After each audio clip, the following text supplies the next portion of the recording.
My dad said he'd skip my wedding if I didn't invite my sister, who slept with my ex, so I replaced him and watched his world quietly unravel. This month, I married the love of my life, Zach. As newlyweds, you'd expect us to be basking in the joy of our honeymoon, planning our future, or just enjoying the bliss of starting this new chapter together. Instead, I find myself turning to Reddit today, desperate for clarity and advice, because my father is making my life unbearable. I can't help but wonder, am I the one at fault here? Let me give you some context. The issue traces back to my decision to invite my dad to walk me down the aisle at my wedding. On the surface, this might sound like a sweet, typical gesture. However, it's important to note that my dad and I have never been close, mainly because of his attitude toward me. You see, my mom died while giving birth to me. At the time, my dad wasn't even there. He was away on a work trip. When my mom went into labor unexpectedly, there were complications. She suffered severe blood loss, and despite the doctor's efforts, they couldn't save her. By the time my dad returned, he was met with the devastating news that his wife was gone. All he had left was me, a newborn he'd never met and who, in his eyes, was responsible for his wife's death. This set the tone for everything that followed. Now, I understand, on some level, that losing my mom the way he did must have been devastating for him. But over the years, it became clear that his grief had turned into resentment towards me. That resentment wasn't subtle. It was loud and evident in how he treated me. I've often felt like I was carrying the weight of guilt for something I had no control over, simply because I was the baby who survived when my mom didn't. My older sister Mary, who's 4 years older than me, once told me that during my early years, Dad wouldn't even look at me. She said he would tell everyone who would listen that I reminded him too much of Mom, and he didn't like that. Apparently, he hired a full-time nanny, and I was left pretty much the whole day with her. As a result, I spent my childhood feeling neglected and unwanted. This rejection was something I grew up feeling deeply, even if it was never directly spelled out to me. While other kids had a loving dad to rely on, mine treated me like I barely existed. On the other hand, Mary was always Dad's favorite. That's not just my perspective. It's a fact that both Mary and I have acknowledged over the years. My dad didn't even try to hide it. He lavished her with attention and care in ways I could only dream of. She was the golden child, the one who could do no wrong, while I was just there. I remember after I turned 10 or 11, I was assigned the role of the family helper. Dad would order me to do the household chores while Mary was exempt from lifting a finger. When I asked why, he would justify it by saying that Mary needed to focus on her studies and shouldn't be bothered with tasks like washing dishes or doing laundry. But for me, he said I should learn to handle these things because I wasn't as good at academics as Mary and might end up being a stay-at-home wife. Obviously, this was unfair, but he didn't care. I was left to pick up the slack. I would clean, scrub, fold clothes, and if I ever dared to complain or ask for help, Dad would get angry. He threatened to ground me or take away my phone, which as a kid felt like the ultimate punishment. If I wanted something, a new outfit, a book, anything, I was told it was unnecessary or a waste of money. Meanwhile, Mary seemed to get everything she wanted without so much as a second thought.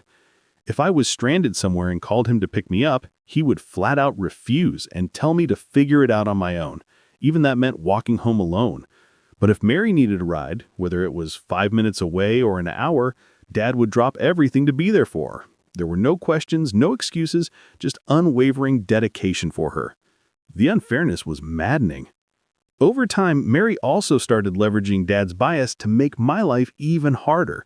For instance, if something around the house broke, she would immediately blame me, knowing full well that no matter how much I denied it or explained what actually happened, Dad would side with her and punish me.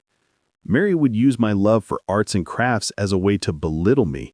I've always been a creative person, finding joy in making things with my hands. But Mary would use this passion against me, mocking me to Dad, saying how girly and childish I was, and how arts and crafts were just for losers. He would do nothing to defend me and would instead mock me alongside her. It hurt deeply because it was something that made me happy, and yet it became another reason for my family to treat me like I didn't measure up. On occasions, whenever I disagreed with Dad or stood up for myself, Mary would swoop in to defend him, painting me as a disrespectful and difficult child. Once during an argument, she even went as far as saying that Mom would have been ashamed to have given birth to someone like me. She added that she wished I had died instead of Mom, as I was making her and Dad's life miserable. That statement shattered me. Can you imagine what happens when you hear such things from your own sibling and father almost every other day? You learn to live in guilt and start keeping things to yourself. Because of all this, I learned to be extremely cautious around both Mary and Dad. I felt like I was walking on eggshells all the time, constantly on guard to avoid doing or saying anything that might trigger their criticism or punishment. I was tired of getting blamed for Mom's death. I started counting down the years and days until I could leave for college, and when I finally got the chance, I didn't look back. I moved out and eventually got my own job so I could support myself.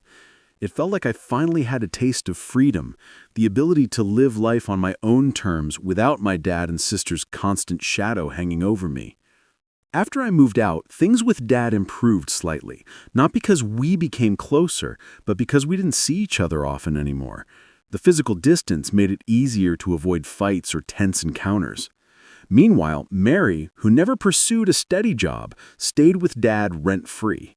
Over the years, she would claim to everyone that this was her strategy to save money, when, in reality, I knew she just liked being coddled and favored by my dad. He liked taking care of her, even though she was a full-grown adult who should have been taught to be more independent and responsible, and she gladly let him. Once on Thanksgiving, Dad had invited me and my then-boyfriend to spend the holidays at his house. I wasn't thrilled about it, I wasn't close with them, but I agreed out of politeness. My boyfriend and I decided we would only stay for 3 nights and then spend the rest of the holiday with his family where things were warmer and more welcoming. When Mary met my ex during the Thanksgiving visit, things took a turn for the worse. From the moment they were introduced, she was constantly flirting with him in ways that felt entirely inappropriate. She kept showering him with compliments, calling him handsome and gorgeous, while subtly putting me down by saying she never thought her ugly duckling of a sister would end up with someone like him. I was obviously offended, but I didn't want to start a fight with her in front of my then-boyfriend. However, her behavior crossed the line when she began finding excuses to touch him. Light brushes on his arm, leaning in too close, or playful taps on his shoulder. It wasn't just uncomfortable for me, it was incredibly disrespectful.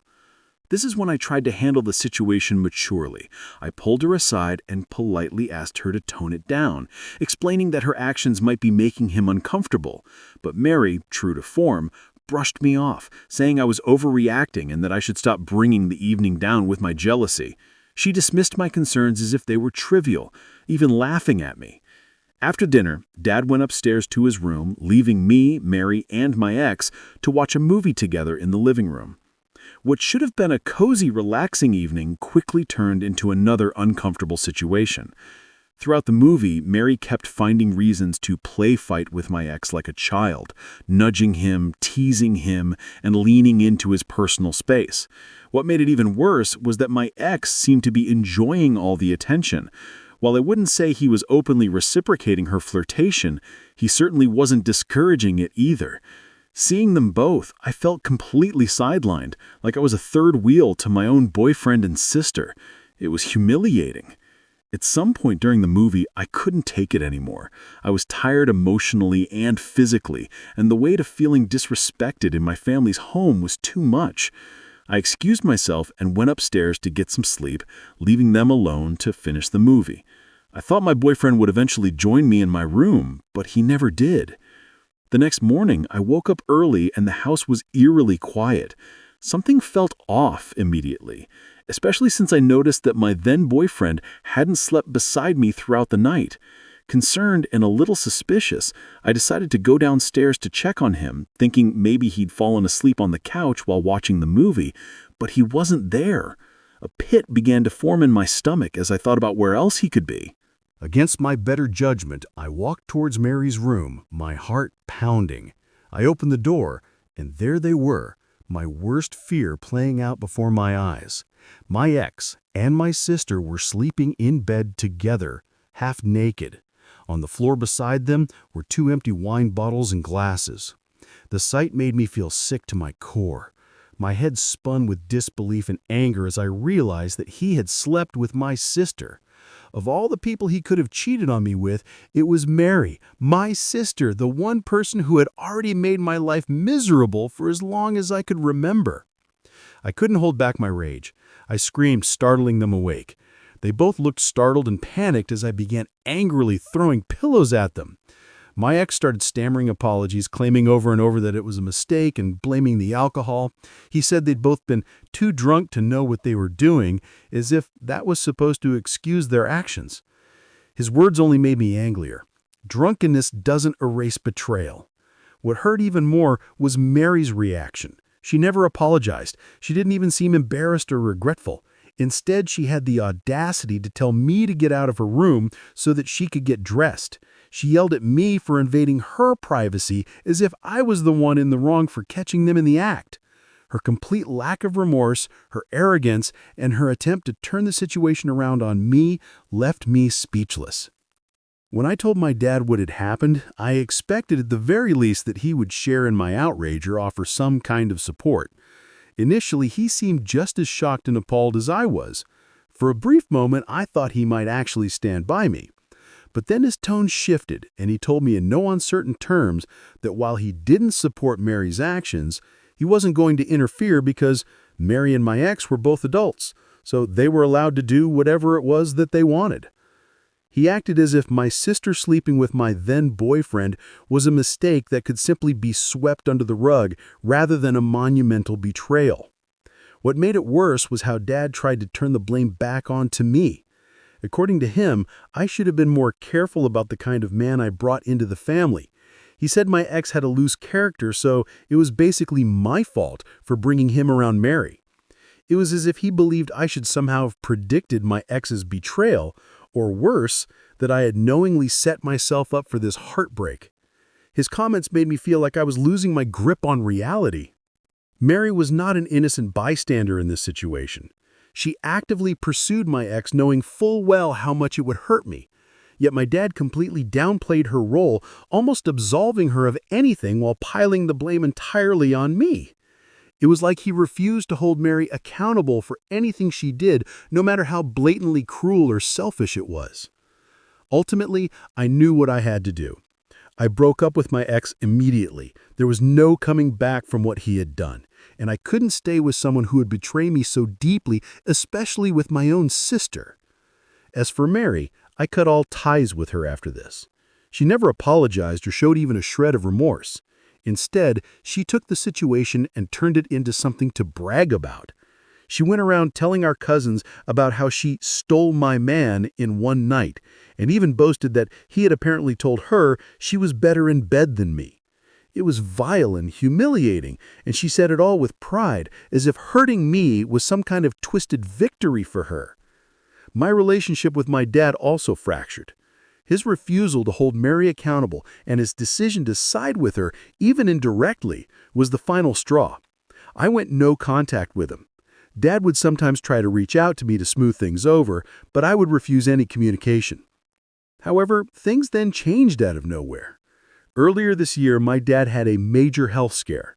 It was serious, and while the doctors were able to save him, the experience left him weak and in need of care. Despite all the pain and resentment I harbored, I was the one who stepped up to help him. Not out of obligation, but because I knew I had the means and the heart to do it. I had already lost my mom, and despite everything, I didn't want to lose my dad too. I took on a lot of the responsibilities for his recovery. I paid for medical bills that his insurance didn't cover and hired a caretaker to ensure that he was comfortable and recovering well at home. It wasn't easy, but I did it because it felt like the right thing to do. My sister, on the other hand, did little to nothing to help. Her salary isn't enough to pay for anything substantial, and she didn't seem particularly inclined to contribute either. She just let me handle all of Dad's responsibilities. I guess during this time, Dad's eyes finally opened to the truth. He realized how much I was taking care of him while Mary wasn't lifting a finger. Unexpectedly, he apologized to me. He acknowledged how he had treated me growing up, how he had failed to be there for me, and how he had let Mary's actions slide when they hurt me the most. For the first time in my life, I felt like Dad truly saw the pain he had caused me. It was a healing moment, and while it didn't erase everything, it opened the door for us to start rebuilding our relationship. We began talking more, and for the first time in a long time, I felt like there was hope for us. So, when I started planning my wedding, inviting my dad felt like the right thing to do. Our relationship seemed to be slowly improving, and despite everything, I wanted him to be there for such an important moment in my life. However, inviting Mary was out of the question. She had never apologized or shown me that she felt remorse for what she had done to me. She and I had no relationship, and I wanted to keep it that way. But my dad, perhaps emboldened by our renewed connection, began to push for me to invite her. He insisted that Mary had changed and deserved a second chance. I asked him point blank, if she had really changed, then why hadn't she reached out to me even once to apologize? If she was remorseful, surely an apology wouldn't be too much to ask. But instead of understanding my perspective, Dad doubled down, saying I should let bygones be bygones and not pester Mary for an apology. He argued that it had been years since the incident with my ex and that my wedding was the perfect opportunity for a fresh start for all of us. I couldn't believe he was asking this of me. After everything I'd been through, after everything Mary had done, he wanted me to just forget and forget without so much as an acknowledgement from her of the harm she caused? It felt like yet another example of him excusing her behavior while expecting me to take the high road. But this time, I wasn't going to let that happen. I put my foot down and told him no. If Mary wanted to make amends, the first step was an apology. And until that happened, she had no place in my life, much less at my wedding. This is when my dad flat out said that if Mary wasn't invited, he wouldn't be attending either, nor would he walk me down the aisle. He even tried to manipulate me by saying that their absence would cause people to gossip and that it would reflect poorly on me for not having them by my side on such an important occasion.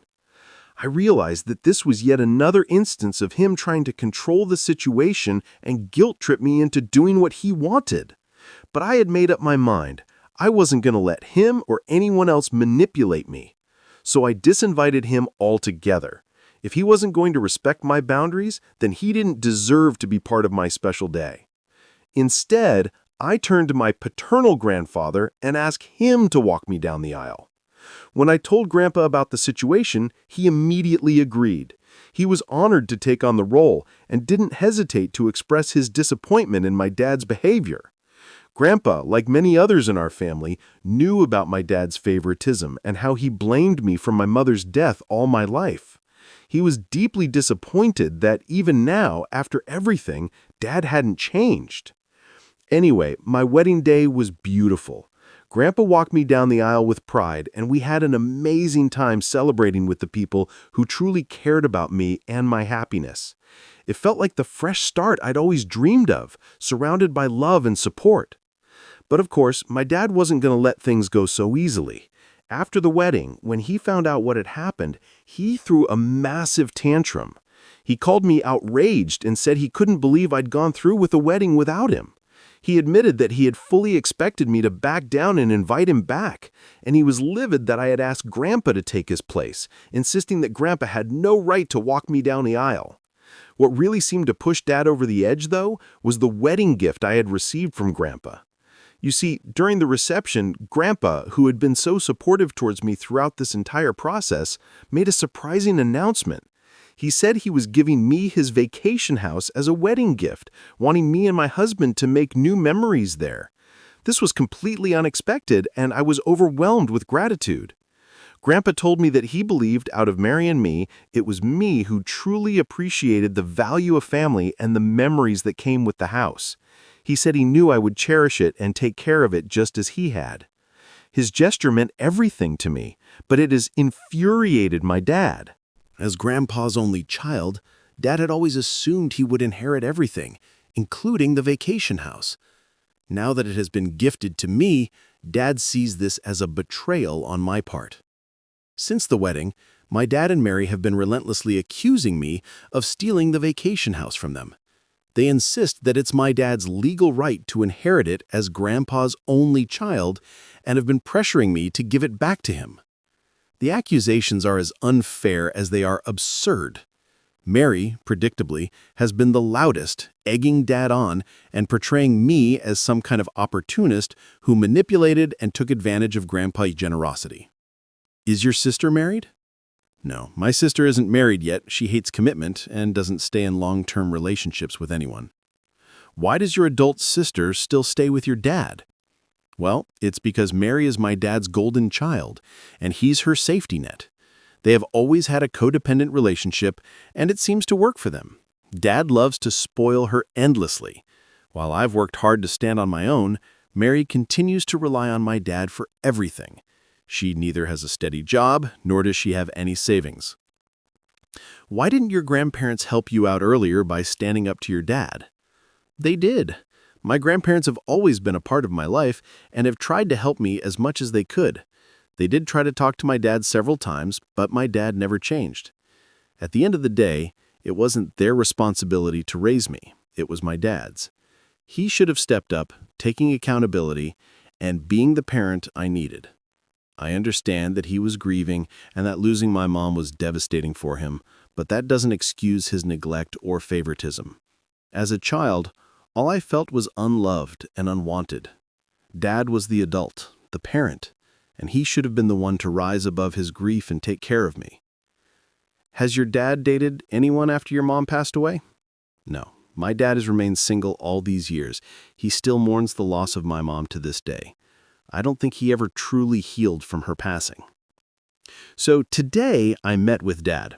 He had been incessantly calling and messaging me for weeks, and I finally decided it was better to meet him face to face and put an end to this ongoing drama.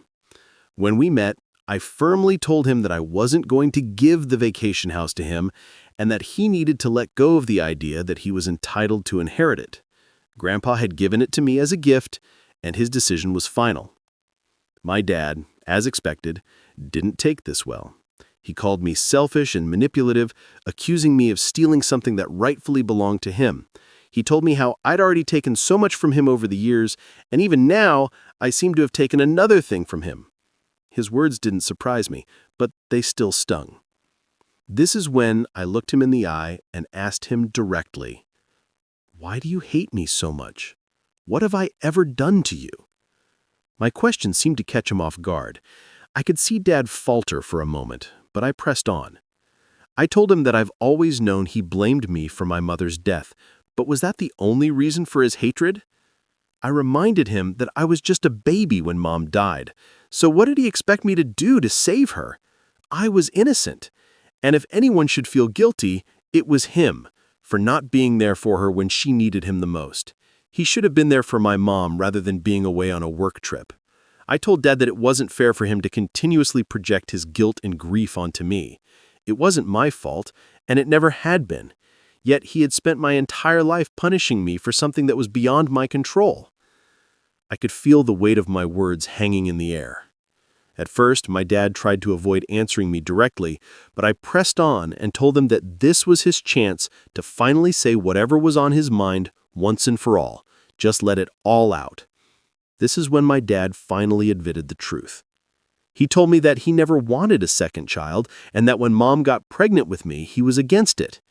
He explained how, despite the doctor's warnings about the risks, Mom insisted on having me, and Dad had urged her to abort.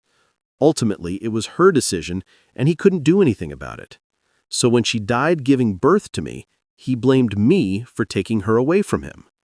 He told me that for years he wished I had never been born, and that as I grew older and started to look more like her, it only made him miss Mom even more.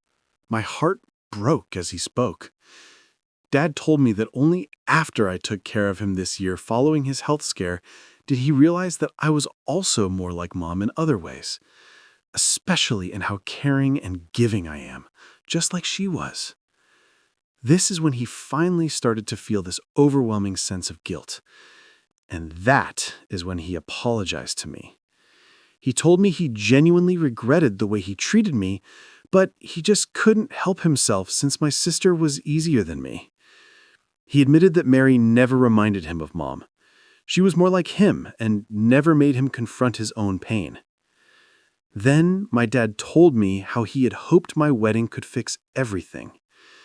He hoped to show up as a united family at my wedding, but when I didn't invite Mary and disinvited him, I had apparently ruined everything.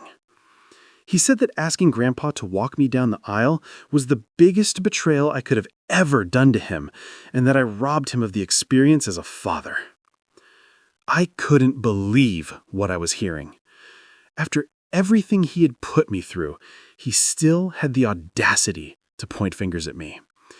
It was as if I was the one who had wronged him when all I had ever done was try to heal a relationship that was always one-sided. I scoffed at his words, feeling both angry and numb. I told him that clearly I was never going to be good enough for him. Clearly, I was always going to be the scapegoat of the family, no matter what. At this point, I was just done trying to fix things with him. He didn't deserve my effort or my care anymore. I told him that if he ever found himself in the hospital again, he shouldn't expect me to pay his medical bills or help him out anymore. Instead, he should rely on his precious daughter, Mary, who can't even take care of her own finances every month. I also reminded Dad that Grandpa had given me the vacation house all on his own.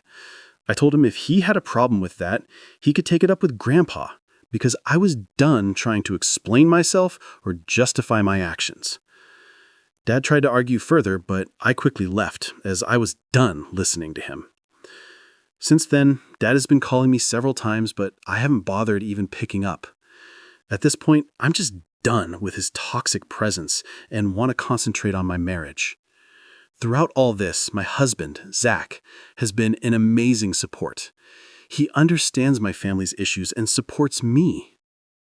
Even after our conversation, my dad didn't give up trying to guilt-trip me. He kept sending me text after text filled with apologies, trying to make me change my mind about everything. He apologized for the way he treated me and for the things he said, hoping I might soften and reconsider my decision to cut him off. He told me that he would really need me by his side whenever he was sick in the future, since I was the only one he could trust enough to take care of him. But no matter how many times I read his messages, they didn't change anything. His words felt empty. Too little, too late. His apologies were just another attempt to regain control, and I wasn't buying it anymore. Meanwhile, Mary sent me a long, angry message blaming me for everything. She told me how it was unfair of me to threaten to cut off Dad, and that he had already suffered a lot because of me. She also told me that because of me, I had to grow up without a mother. According to her, I am a curse in everyone's life, and it's my fault that our family is broken. She even went as far as to claim that I stole the vacation house from Dad and that I would get my karma. I didn't waste my time replying to her and just blocked her. She can cry and scream all she wants, but the vacation house is mine, and there's nothing she can do about it.